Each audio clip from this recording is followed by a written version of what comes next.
अस्सलामुअलैकुम dear students, उम्मीद है कि आप सब खैरियत से होंगे। हमारा आज का टॉपिक है स्क्रूड जॉइंट्स और फास्टनर्स डिस्क्रिप्शन।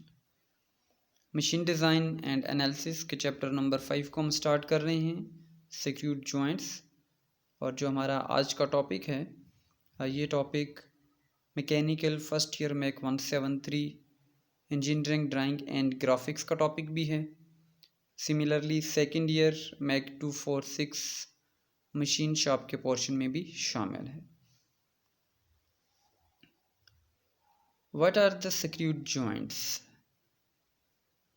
अजीज तलबा के स्क्रू जॉइंट्स क्या हैं?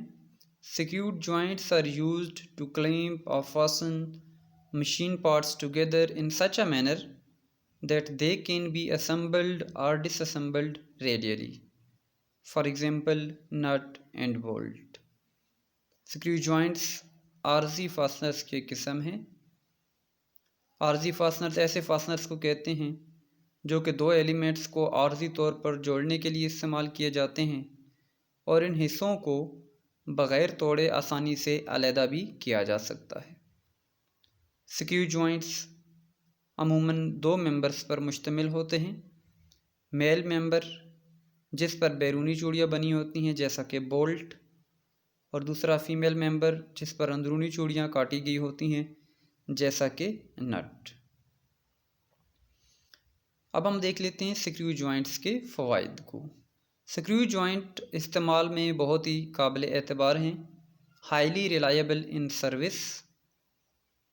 स्क्रू जॉइंट्स को आसानी के साथ जोड़ा या अलहदा किया जा सकता है। ईज़ी टू असम्बल एंड डिसअसम्बल, जैसा कि हमने देखा नट एंड बोल्ट जो हैं उनकी मदद से पार्ट्स को आसानी से जोड़ा भी जा सकता है और आसानी से अलग भी किया जा सकता है। स्क्रू जॉइंट्स की कई इकसाम दस्तयाब होती हैं मार्केट में और इन्हें काम की नौइयत के लिहाज से मुख्तलिफ़ जगहों पर इस्तेमाल में लाया जा सकता है। Variety available in and used in various working conditions. Screw joints निस्बतन सस्ते होते हैं, रिलेटिवली चीप हैं कि अगर हम इनका मुवाजना वेल्डिंग जॉइंट से करें तो ये निस्बतन चीप होते हैं और मियारी साइज़ होने की वजह से आसान और सस्ते पैदावारी अवामिल के लिए इस्तेमाल हो सकते हैं। Due to standardization easily used in light production.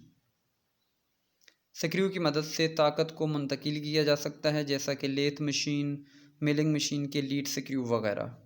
Used for power transmission like lead screws of lathe and milling machines. Okay dear students, अब हम देखते हैं स्क्रू जॉइंट्स के डीमेरिट्स को, नुकसानात को। स्क्रू जॉइंट्स ढीले हो सकते हैं, इसलिए इनके साथ लॉकिंग डिवाइसेस का इस्तेमाल करना पड़ता है। ड्यू टू वाइब्रेशन ये लूज़ हो जाते हैं, इसलिए लॉकिंग डिवाइसेस का इस्तेमाल ज़रूरी हो जाता है इनकी मजबूती को, स्ट्रेंथ को बढ़ाने के लिए। वाइब्रेशन वाली जगह पर इनकी कारकर्दगी काबिल एतबार नहीं होती, so not reliable under high vibration conditions.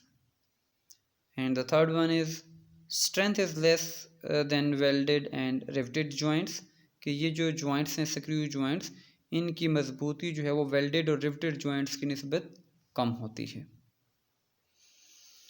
Okay dear students, अब हम देखते हैं कि ये जो स्क्रू फास्टनर्स हैं इसकी बुनियादी इकसाम में जो बेसिक फास्टनर्स हैं वो कौन कौन से हैं। उसमें से फर्स्ट वन आप देख सकते हैं स्क्रू है, जैसा कि डायग्राम में दिखाया गया है।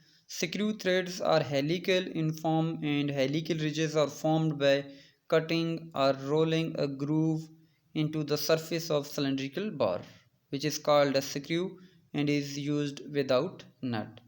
एक ऐसा गोल पुर्जा जिसकी गोलाईदार सतह पर मुसलसल कटी हुई झुरी की वजह से मुसलसल घूमती हुई चूड़ियाँ बनती हैं उसे स्क्रू कहा जाता है और स्क्रू को मशीन की बॉडी में नट के बगैर मुख्तलिफ़ पार्ट्स को क्लैम्प करने के लिए, जोड़ने के लिए इस्तेमाल किया जाता है। And the second screw fastener is a bolt, जैसा कि आप डायग्राम में देख सकते हैं। Bolts are used to connect to machine parts. The threading is partially done on the shank और on the complete length of the shank depending upon the thickness of parts to be joined. ऐसा screw जिसे nut के साथ इस्तेमाल किया जाता है उसे बोल्ट कहा जाता है। कोई स्क्रू या बोल्ट अपनी बैरूनी चूड़ियों के मुताबिक किसी मशीन बॉडी या नट में बनी हुई अंदरूनी चूड़ियों में फिट हो सकता है। इसके अलावा बोल्ट जो है वो 3 हिस्सों पर मुश्तमिल होता है। एक उसका हेड होता है, एक थ्रेडेड पोर्शन होता है और एक बॉडी में लंबाई में वो पोर्शन जहाँ पर थ्रेड ना बनाई गई हो उसे शैंक का नाम दिया जाता है। And the third type of screw fastener is not. जैसा कि अभी हमने देखा कि बोल्ट जो है वो कॉम्बिनेशन में इस्तेमाल किया जाता है, बोल्ट के साथ नट भी यूज़ किया जाता है। यह ऐसा मेंबर है जिसकी अंदरूनी सतह पर चूड़ी बनी हुई होती है। The part which have internal threads and used with bolt for joining is called a nut. And the next type is washer. जैसे कि आप डायग्राम में देख सकते हैं कि एक वाशर को नट एंड बोल्ट के साथ दिखाया गया है। It is a part which is used under nut or bolt head to prevent joining part surface from scratches and also used for better tightness. किसी स्क्रू, बोल्ट या नट के head के नीचे रखे जाने वाला ऐसा पुर्जा जो जोड़े जाने वाले पुर्जों पर खराशे पड़ने से बचाता है, नीज इसकी टाइटनेस को बेहतर करता है। तो इस किस्म के पार्ट को वाशर्स का नाम दिया जाएगा। ये ग्रिप को बढ़ाने के लिए, टाइटनेस को बढ़ाने के लिए इस्तेमाल किए जाते हैं। And the next type is a stud. It is a fastener which is threaded from both ends and used where through bolts are undesirable. कि एक ऐसा फास्टनर है जिसके दोनों किनारों पर चूड़ियाँ बनी हुई होती हैं और इनको घुमाने के लिए इनके दरमियान में, चूड़ियों के दरमियान में खाली जगह होती है, जैसा कि यहाँ पे डायग्राम में देख सकते हैं, जिसे अरेंजमेंट का नाम दिया जाता है। टाइप्स ऑफ स्क्रूज में कुछ इंपॉर्टेंट स्क्रूज को हम देख लेते हैं, जिसमें से फर्स्ट वन है कैप स्क्रू। जैसा कि ये स्क्रू आपको डायग्राम में दिखाया गया है, इस स्क्रू को कैप स्क्रू का नाम दिया गया है।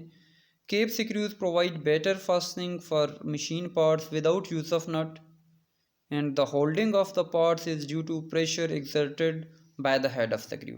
कि ये स्क्रूज असम्बली के एक हिस्सा से गुजरकर दूसरे हिस्सा के थ्रेडेड सुराख में फिट हो जाते हैं और इन स्क्रू के साथ पार्ट्स को जोड़ने के लिए नट की ज़रूरत नहीं पड़ती।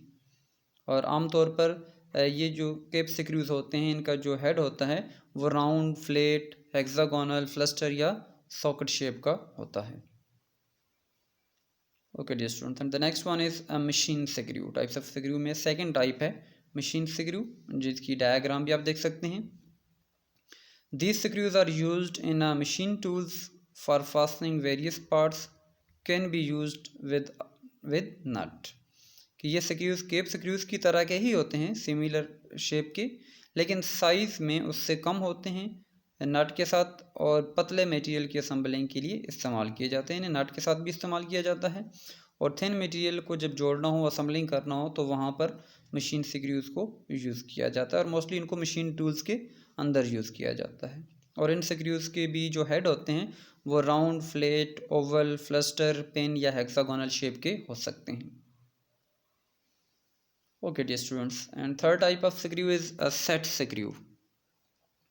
Set screws are used to prevent rotation or sliding of one part to another, for example a collar on shaft। Screws की ये किस्म असम्बली के किसी एक हिस्सा को दूसरे पर इन पोजीशन रखने के लिए इस्तेमाल की जाती है। एक पोर्शन को, एक पार्ट को दूसरे पार्ट के ऊपर होल्ड करने के लिए स्क्रू की ये टाइप इस्तेमाल की जाती है। मिसाल के तौर पर पुली को शाफ्ट पर फिट करना। इन स्क्रूज को लाइट वर्क के लिए, हल्के फुल्के कामों के लिए इस्तेमाल किया जाता है और इन स्क्रूज के जो हेड शेप होती है वो भी स्क्वायर हेड, बग़ैर हेड के भी होते हैं, headless, cap head, flat head, Oval head और कॉन हेड पर मुश्तमिल होते हैं। जैसा कि डायग्राम में भी 2 सेट स्क्रूज दिखाए गए हैं, एक ओवल और राउंड हेड है और दूसरा जो है वो कॉनिकल हेड का स्क्रू दिखाया गया है। ओके डियर स्टूडेंट्स, आज के इस लेक्चर में हमने देखा है कि स्क्रूड जॉइंट्स के अंदर मुख्तलिफ़ इक़साम की जो बुनियादी स्क्रूज यूज़ किए जाते हैं उनकी क्या डिफिनेशन है, उनकी क्या आइडेंटिफिकेशन है और उनका क्या यूज़ होता है। Okay dear students, thank you, अल्लाह हाफिज़।